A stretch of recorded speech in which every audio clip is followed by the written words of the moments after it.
Welcome back to the deep dive. Good to be here. So today we're really getting into something foundational, a key selection of verses. Absolutely. Bedrock stuff. And our mission really is to unpack the core themes and see what they might mean, for you listening. Yeah, and what strikes you immediately, I think, is how these opening words frame the whole relationship.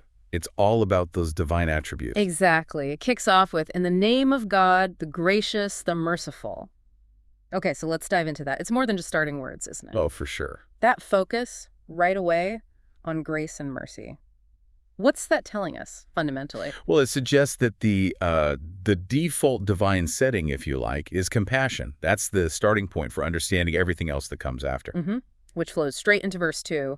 Praise be to God, Lord of the worlds. So we shift to praise specifically to the Lord of the worlds. That feels very universal, very all-encompassing. It really does. It sets up the divine not just as merciful, but as, sovereign over absolutely everything, all existence. Right. So that praise isn't limited. It's total. And interestingly, we get that same phrase repeated.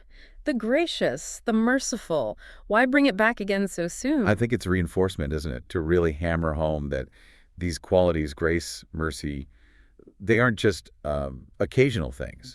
They're constant, enduring aspects of God's nature, always there for humanity. Okay, that makes sense. But then verse 4 brings in maybe a different angle. Owner of the day of judgment.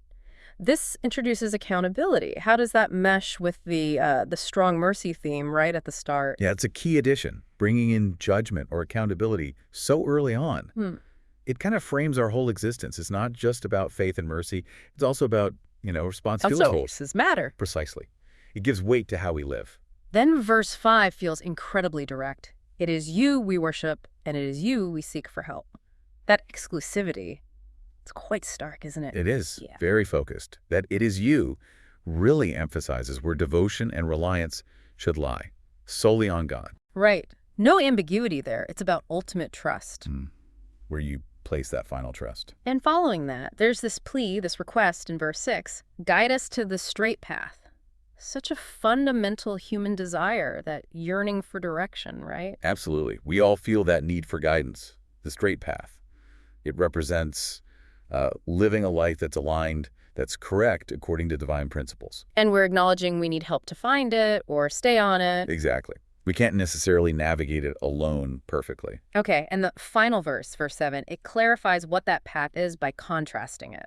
The path of those whom you have favored, not of those upon whom is the anger, nor of the misguided. So it defines the goal by showing us what not to follow. Yeah, it gives concrete examples, or rather categories. The favored path versus, well, the paths that lead elsewhere. Paths that have gone wrong, essentially. Right. It underlines the importance of seeking God's favor and actively avoiding those other ways, the ways of anger, the ways of going astray.